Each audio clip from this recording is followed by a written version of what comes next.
Bienvenue dans votre émission de prière quotidienne, prière inspirée. J'ai aujourd'hui un témoignage d'une sœur, Anne-Marie. Elle nous écrit... Alors on avait prié par rapport à la maîtrise de soi, à la maîtrise de la langue, et elle nous avait dit qu'elle avait vraiment de très gros problèmes par rapport à ça.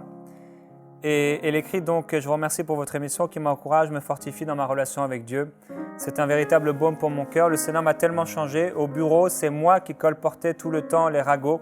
Je disais du mal de presque tout le monde. Il m'arrivait même de mentir pour donner plus de vigueur à mes commérages. Mais quand vous avez prié en disant qu'il ne faut pas que de la même bouche sortent des malédictions et des bénédictions, Dieu m'a fait la grâce de ne plus médire sur les autres. Je ne prends plus plaisir à mentir ni à médire sur les autres. Même quand les autres viennent pour parler en mal, je les repousse. Mon âme n'est plus attachée à cette passion parce que c'en était une pour moi. Le Seigneur m'a aidé également. Il m'a libéré de la lecture à caractère pornographique. Sur les réseaux sociaux, je lisais ses chroniques jusqu'à très tard dans la nuit. Mais maintenant, je préfère lire ma Bible ou écouter de la musique chrétienne. Le Seigneur m'a restauré à un tel point. J'aime la personne que je suis devenue en Christ. J'aime la paix, la joie que j'ai en Christ. Je ne veux plus jamais retourner dans le désert où Dieu m'a prise. Je suis tellement bien dans sa présence. Alors ça, c'est glorieux de voir comment le Seigneur peut transformer la vie d'une personne lorsque cette personne a le désir de changer. Et c'est ce que Dieu... Vous savez, personne ne pourra nous changer, que ce soit les gens, même que ce soit Dieu, si nous n'avons pas envie de le faire. Dieu n'est pas un violeur et Dieu n'utilise jamais l'abus pour nous changer. Il utilise sa parole. Il nous corrige par sa parole, par son esprit, il nous parle par son esprit, mais Dieu n'est pas quelqu'un qui fait des abus sur les gens. Sinon, il forcerait tout le monde à se convertir et ce serait fini. Mais Jésus propose toujours. Il propose dans la douceur, il propose dans la vérité, il propose et il fait, oui, effectivement, des pressions peut-être sur notre conscience. Il travaille notre conscience. Si on prie pour les gens, par exemple, on sait que le Saint-Esprit va travailler leur conscience. Le Saint-Esprit va les travailler, va travailler la vérité en eux. Mais le Seigneur n'est pas celui qui abuse les gens. Et on glorifie Dieu pour de tels témoignages comme cette sœur et beaucoup qui vivent ce genre aussi de libération de la langue. Et justement, la Bible dit, dans Jacques au chapitre 3, au verset 13, « Lequel parmi vous est sage et intelligent, qu'il montre par un bon comportement ses œuvres empreintes de douceur et de sagesse. » Et nous parlons cette semaine de la libération des faux docteurs, des faux enseignants, des faux prophètes, des fausses doctrines. Et on va aussi prier demain par rapport à la délivrance des sectes, de ceux qui sont dans les sectes. Si nous sommes sages et intelligents, il doit avoir un comportement, il doit avoir des œuvres, il doit avoir des attitudes, quelque chose qui ressort de nous. Est-ce que vous pouvez vous dire, lorsque vous regardez la personne que vous suivez, est-ce que vous pouvez vous dire que Jésus ressemblait à ça? Quand vous l'entendez parler, quand vous l'entendez prêcher, quand vous l'entendez vous parler, vous encourager à faire des choses, est-ce que Jésus faisait ça? C'est une bonne question à se poser. Est-ce que je peux voir Jésus en lui? Alors, vous êtes peut-être dans une église et votre pasteur est imparfait parce que tous les pasteurs sont imparfaits. Mais est-ce qu'il y a quand même des traits, des caractéristiques? Ou est-ce que cette personne est constamment, tout le temps, en train de parler contre les autres, de critiquer ou de vous pousser au mal, de vous pousser à des choses qui sont même parfois sales. La Bible dit, mais si vous avez dans votre cœur une jalousie amère et un esprit de rivalité, est-ce que cette personne a un esprit de rivalité, de jalousie, qui fait qu'elle critique constamment d'autres personnes? La Bible est très claire, mais si vous avez dans votre cœur une jalousie amère, un esprit de rivalité, ne faites pas les fiers et ne mentez pas contre la vérité. Une telle sagesse, parce que les gens pensent que c'est de la sagesse, une telle sagesse ne vient pas d'en haut. Elle est au contraire terrestre, purement humaine, démoniaque. Donc il y a de ces gens qui se font appeler les justiciers, des apôtres de Christ. Ils prêchent Jésus-Christ et pourtant, derrière ce qui paraît être la sagesse, c'est purement humain, c'est démoniaque. En effet, là où il y a de la jalousie, un esprit de rivalité, comment on voit quelqu'un qui a un esprit de rivalité? Il parle contre les autres. Il y a de la compétition. Il y a du désordre et toutes sortes de pratiques mauvaises. Et ça, c'est vrai. S'il y a de la jalousie, de la rivalité, derrière un loup, il y aura toujours des pratiques mauvaises. Toujours. Et que Dieu ouvre les yeux des gens pour voir ces pratiques. Derrière un faux prophète, il y aura toujours des œuvres mauvaises, des œuvres impures. La sagesse d'en haut, celle de Dieu, est tout d'abord pure, ensuite porteuse de paix, douce, conciliante. Et rappelez-vous que nous avons reçu le ministère de la réconciliation. La sagesse d'en haut est conciliante. J'ai entendu plusieurs faux prophètes. Et ce que j'ai remarqué, c'est qu'ils n'étaient pas conciliants. Ils ne recherchaient pas à réconcilier le monde avec Dieu. En fait,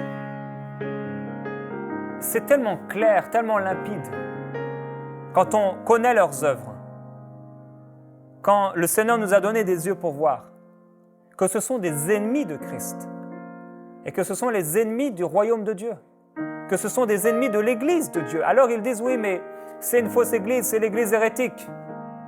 Et pendant ce temps, ils construisent leur propre royaume. Et ils font tomber beaucoup de gens. La sagesse d'en haut est conciliante, pleine de compassion et de bons fruits. Elle est sans parti pris et sans hypocrisie. Le fruit de la justice est semé dans la paix par ceux qui travaillent à la paix. Dans la paix, à ceux qui travaillent à la paix. Et l'apôtre Paul dira dans Galates au chapitre 5 et au verset 1, c'est pour la liberté que Christ nous a affranchis. Tenez donc ferme dans cette liberté et ne vous laissez pas de nouveau placer sous la contrainte d'un esclavage. Moi, Paul, je vous le dis, si vous vous faites circoncire, Christ ne vous servira à rien. Et il y a de ces personnes qui essaient de remettre les gens sous la loi, sous toutes sortes de lois. Et ces gens ne vivent plus dans la liberté. Et l'apôtre Paul nous encourage par le Saint-Esprit, mais tenez donc ferme dans cette liberté qui est la vôtre. Vivez, marchez, demeurez. Vivez dans cette liberté. Priez dans cette liberté. Ne vous laissez pas constamment, ne vous laissez pas juger. Ne vous laissez pas critiquer. Ne vous laissez pas juger par les uns, par les autres, par ce qu'on appelle vos leaders spirituels. Les gens sont là pour nous aider. Un vrai leader va vous corriger dans l'amour, va vous aider, vous pousser, il va prier pour vous. Il va vous encourager dans l'amour, pas dans l'abus. Pas faire des pressions sur vous, en vous traitant de je ne sais quel nom, d'esprit de Jézabel ou je ne sais quoi. Il parlera avec vous dans l'amour. Il vous corrigera dans l'amour, avec douceur, parfois avec fermeté si vous êtes détourné du droit chemin, mais toujours animé, motivé par l'amour. Et que vraiment le Seigneur vous donne l'amour de la vérité. Peut-être certains d'entre vous, vous avez été blessés. Vous avez été blessés dans votre Église et je ne voudrais qu'en aucun cas, mon encouragement, mon exhortation vous pousse à vous éloigner de l'Église là où Dieu vous a planté. Et qu'aucune de vos blessures ne vous encourage aujourd'hui à vous détourner du ministère pastoral, de votre berger que Dieu a mis devant vous. Non, vous devez vous soumettre et vous humilier dans la présence de Dieu si vous avez été blessé. Humiliez-vous sous la puissante main de Dieu, le Seigneur lui-même vous élèvera. Et l'apôtre Paul dit, vous courriez bien. Qui vous a arrêté pour vous empêcher d'obéir à la vérité?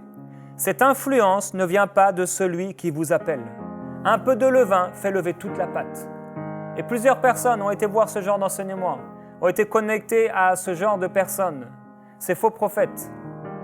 Un peu de levain fait lever toute la pâte. Et aujourd'hui, vous êtes dans le trouble, dans la confusion. J'ai vu des gens qui m'ont parlé, même dans mon entourage proche. Des gens qui ont été connectés à ce genre, qui ont regardé ces enseignements et qui étaient dans la confusion la plus totale à la fin. Confusion. Un jour même, quelqu'un qui est dans mon cercle de famille, un jour, quelqu'un est venu dans leur église, il a commencé à prendre de la place, il a commencé à enseigner, et après il a été à droite et à gauche, chez les uns, chez les autres, à enseigner à prêcher contre le pasteur. Ce pasteur était tellement bien, un cœur tellement pur, toujours à vouloir sauver des âmes, et se donner pour les gens, c'est vraiment un très beau cœur, comme j'en ai vu rarement. Mais ces chrétiens, c'était des nouveaux convertis, Ils ont été tellement pris là-dedans parce qu'ils ont cru les mensonges. Et ils ont dit, plus jamais on ne retournera à l'église. Le diable veut éloigner, veut détruire l'église. Il veut éloigner les gens de l'église. Et la Bible nous montre dans Éphésiens que c'est Dieu qui a fait des dons aux hommes. Il a donné des ministères. Et le plus grand des ministères, celui qu'on retrouve le plus, c'est le ministère pastoral. Le ministère pastoral est un don de Christ. Quelqu'un qui prend soin de ses brebis, avec amour, avec douceur. L'apôtre Paul dira encore dans 1 Thessaloniciens 2:3, « À mon départ pour la Macédoine, j'étais encouragé à rester à Éphèse pour donner instruction à certaines personnes de ne pas enseigner d'autres doctrines et de ne pas s'attacher à des fables et des généalogies sans fin qui produisent des controverses au lieu de servir le projet de Dieu qui s'accomplit dans la foi. Le but de ces instructions, c'est un amour qui provient d'un cœur pur, d'une bonne conscience et d'une foi sincère.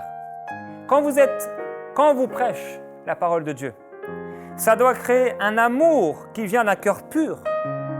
Ça doit amener une bonne conscience en vous, une foi sincère. Ça doit vous porter vers une bonne conscience. Ça doit vous porter à une foi qui est sincère. Beaucoup de ces gens qui se font avoir par ces loups, c'est parce qu'en eux, souvent, il y a eu de l'orgueil. En eux, souvent, il y a eu de la rébellion. En eux, souvent, il n'y a pas eu une conscience qui était pure. Et petit à petit, ils ont fermé leur conscience, ils n'ont plus marché sur le chemin de l'amour, et hop, le diable les a pris et les a amenés dans son filet. Et aujourd'hui, ils se retrouvent complètement pris à droite, à gauche, de toutes parts.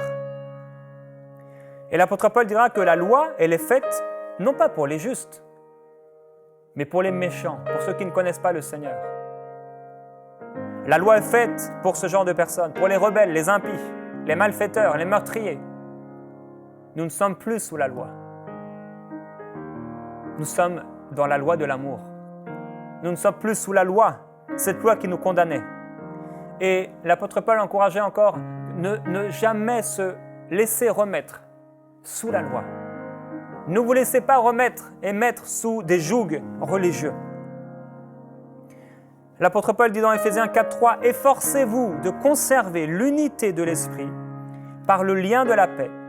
Il y a un seul corps, un seul esprit, de même que vous avez été appelés à une seule espérance par votre vocation. Il y a un seul Seigneur, une seule foi, un seul baptême, un seul Dieu et Père de tous. Il est au-dessus de tous, agit à travers tous et habite en nous tous. Nous qui marchons, non pas selon la ruse des hommes et à tout vent de doctrine, mais qui disons la vérité avec amour. Et il dit qu'en disant la vérité avec amour, nous grandirons à tout point de vue vers celui qui est la tête, Christ. C'est de lui que le corps tout entier, bien coordonné et solidement uni, grâce aux articulations dont il est muni, tire sa croissance en fonction de l'activité qui convient à chacune de ses parties et s'édifie lui-même dans quoi? Il conclut, il s'édifie lui-même dans l'amour. C'est l'amour. Et c'est dans l'amour qu'on doit vivre notre vie. L'amour doit être notre partage. L'amour doit être notre colonne vertébrale. L'amour doit être ce qui nous dirige. Et si nous sommes vraiment parfaits dans l'amour, si nous marchons dans l'amour, si ce qui nous anime, c'est l'amour, le Seigneur ouvrira nos yeux sur les fausses doctrines, sur les loups. Le Seigneur ouvrira nos yeux sur ces faux prophètes, ces faux enseignants, ces fausses doctrines. Père, nous voulons marcher dans l'amour. Décidez-vous, mes frères et sœurs, à marcher dans l'amour, à vivre dans l'amour, à ne pas critiquer et calomnier, mais à marcher dans l'amour, à demeurer dans cette présence de paix, à demeurer dans le Saint-Esprit. Merveilleux Saint-Esprit, nous proclamons ton règne, le règne de Jésus-Christ, et nous voulons marcher dans l'amour, vivre dans l'amour et demeurer dans ton amour. Nous voulons marcher dans l'unité de l'Esprit et ne pas aller à droite et à gauche, balayer et balloter par des loups cruels. Ceux dont tu as dit, Seigneur Jésus, qu'ils n'épargneront pas le troupeau. Père, nous prions pour toutes ces personnes qui sont dans ce genre de mouvement, dans ce genre de groupe, qui sont liés, sur lesquels on domine. Toutes ces femmes qui se sont fait avoir et tellement séduire qu'on a abusé d'elles physiquement, des choses épouvantables, des abus spirituels, des abus au niveau des finances, des abus à tous les niveaux. Père, délivre-les, libère-les, libère-les au nom de Jésus-Christ. Seigneur Jésus, tu as été tellement angoissé à Gethsémane. Tu as tellement prié, tellement intercédé, que des grumeaux de sang tombaient à terre. Tu as donné ta vie afin que nous puissions vivre dans la liberté. Oh, sur ce sol, dans ce jardin de Gethsémane, ton sang a été versé pour nous. Ton sang a coulé pour ces personnes. Ton sang a coulé pour leur libération, pour leur délivrance totale. Ton sang a été répandu pour la libération de beaucoup. Alléluia, tu dis dans ta parole, mon serviteur juste justifiera beaucoup d'hommes et il rassasiera son regard par la connaissance qu'ils auront de lui. Rassasie ton regard, Seigneur Jésus-Christ, par la connaissance que tu donnes à ton peuple, par la connaissance que tu donnes aux nations. Rassasie tes regards, Seigneur Jésus-Christ, en élevant au milieu de ton peuple, parmi ton peuple, des serviteurs qui te sont fidèles, qui marcheront selon toi, des serviteurs qui ont la maîtrise d'eux-mêmes, des serviteurs qui, selon ta parole, Seigneur, vivent dans la paix, dans la douceur, dans la joie, dans le Saint-Esprit. Père, nous prions pour de véritables serviteurs et servantes de Dieu. Nous prions pour que l'enseignement de ta parole soit donné avec vérité. Nous prions afin que les fausses doctrines soient écartées de nos églises, que les doctrines pernicieuses soient écartées. Nous prions qu'il n'y ait aucun loup, aucun faux prophète, aucun faux enseignant qui vienne dans les églises de Dieu. Père, nous prions pour cela. Nous prions pour nos églises. Nous prions pour nos pasteurs bien-aimés, ce que tu nous as donné. Quelle grâce, quel privilège de pouvoir ne plus marcher sous le joug de la religion, sous le joug de l'esclavage. Quelle grâce d'avoir des bergers selon ton cœur. Et Père, nous ne voulons pas regarder à leurs erreurs. Nous voulons prier pour eux et les bénir.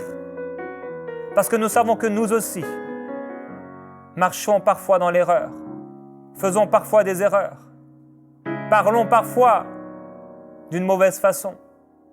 Nous bénissons tes serviteurs. Béni soit celui qui vient au nom du Seigneur Jésus-Christ. Béni soient ceux qui ont des motivations pures. Béni soient ceux qui ne recherchent pas l'or et l'argent, qui ne recherchent pas le succès humain.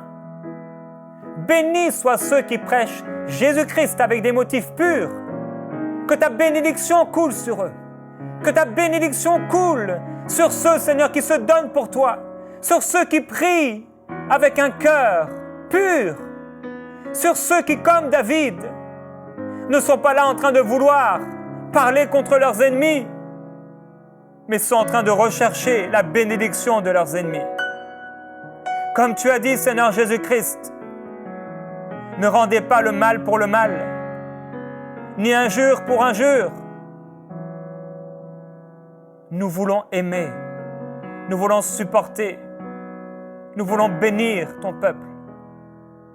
Nous voulons bénir ton nom, bénir ton royaume, bénir tous ceux qui travaillent pour toi. Nous voulons bénir les véritables ministères. Merci parce que par le Saint-Esprit, nous pouvons les voir. Merci parce que tu enlèves le voile d'aveuglement. de tous ceux qui ont été abusés. Seigneur, merci. Merci pour le voile qui est ôté. Merci pour ces ministères qui sont selon ton cœur, que tu élèves dans la francophonie, dans les nations francophones et au-delà. Pour des gens qui sont selon ton cœur. Nous savons, tu nous as avertis, il y aura des faux prophètes. Que leur puissance soit nulle. Père, nous prions afin qu'aucun ne se perde. Afin qu'aucun ne se perde. Alléluia. Alléluia. Glorieux Jésus-Christ.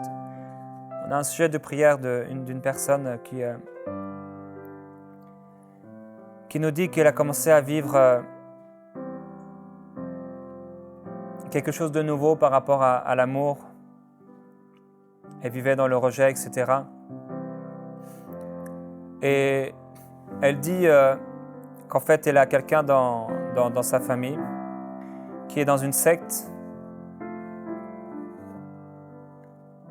Elle nomme le nom de la secte. C'est une secte qui est aux Caraïbes. Il y a des sectes un peu partout. Et quand on parle de secte, en fait, c'est plutôt un groupement religieux qui utilise la Bible. Elle dit, voilà, le responsable de cette secte reçoit les prophéties de Dieu et c'est lui le seul docteur. On le voit sur un écran dans ces salles. Heureusement, le Seigneur nous a gardés. Et il parle de son fils, en fait, qui a une dette de plusieurs dizaines de milliers d'euros. Et il continue de donner au détriment de sa famille. Et je ne peux pas dire trop de choses par souci pour les respecter, pour respecter l'anonymat. Et il dit de prier pour ça, que ce mouvement tombe, que le Seigneur de sa main toute puissante l'anéantisse. Nous prions pour ces personnes afin qu'ils sortent de ce mouvement. Que le Seigneur fasse tomber les écailles de leurs yeux, que le Seigneur ouvre les yeux de leur cœur. Et elle reparle encore de cet homme qui est en dette de plusieurs dizaines de milliers d'euros. Elle dit, il n'a plus que les os sur lui, tellement il n'a pas de sommeil, il ne s'alimente pas, il jeûne constamment, il a perdu sa joie, sa personnalité, son autorité. On veut prier pour lui, pour cette femme aussi, et pour toutes les personnes qui sont prises dans des groupes comme ça, des groupes où il y a de l'argent derrière, on fait jeûner ces gens jusqu'à ce qu'ils deviennent tellement faibles psychologiquement qu'on peut encore plus les dominer. Prions pour eux. Prions pour que vraiment il y a des principautés qui tombent. Qu'il y ait des sièges qui tombent. Père, nous venons devant toi aujourd'hui réclamer que ces groupements religieux qui sont faux tombent. Nous renversons tous les raisonnements contraires à ta parole. Nous détruisons tout joug satanique, tous ces sièges sectaires. Nous détruisons ces choses au nom de Jésus. Nous proclamons la libération de cet homme. Que ses yeux s'ouvrent, enfin, pour voir ta gloire, pour voir la vérité. Père Céleste, nous proclamons ton feu, le feu du Saint-Esprit, dans le cœur de ces gens, alors qu'ils sont complètement pris comme envoûtés par tous ces esprits, que la lumière se lève sur eux. Que ta lumière se lève sur eux. Que ta gloire se lève sur eux. Qu'ils soient éclairés au nom de Jésus. Que ta gloire rayonne. Et Père, nous voulons aussi prier pour toutes les fausses doctrines, pour toutes les églises dans lesquelles se sont infiltrées des fausses doctrines, qui sont là simplement pour diviser, simplement pour empêcher ta puissance d'agir. Des églises qui ont complètement perdu le cap à cause de doctrines à la mode, à cause de doctrines mensongères, à cause de doctrines bizarres, soit la délivrance, doctrines bizarres, soit la cure d'âme, doctrines bizarres, soit les mauvais esprits, doctrines bizarres sur toutes sortes de choses.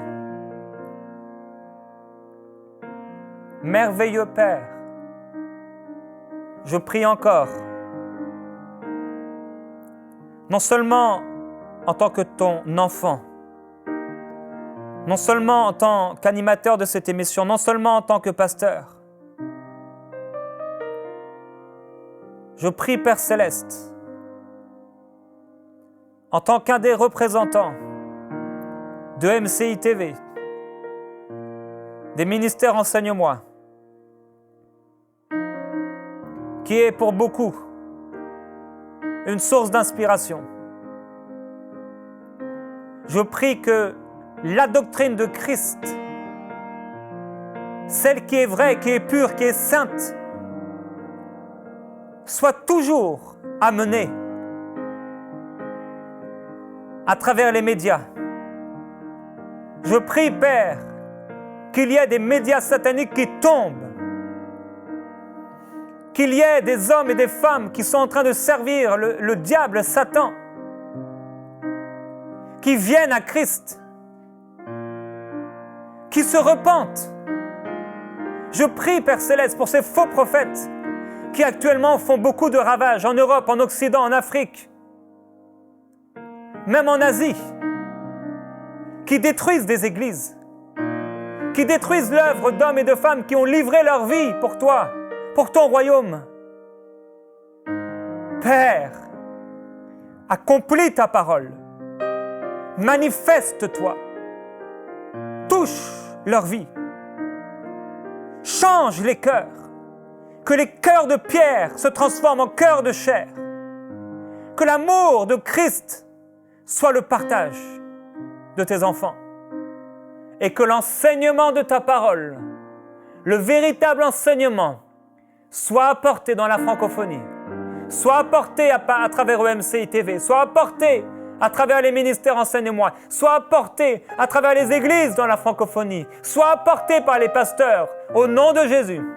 Père, merci, parce que tu nous libères, au nom de Jésus-Christ, des faux prophètes et du mensonge dans leur bouche. Amen. Envoyez-nous vos sujets de prière à prière@enseigne-moi.com.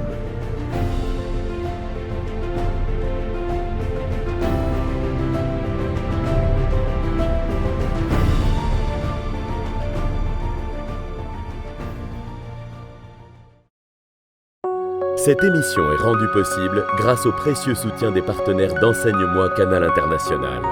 Retrouvez tous nos programmes sur emcitv.com.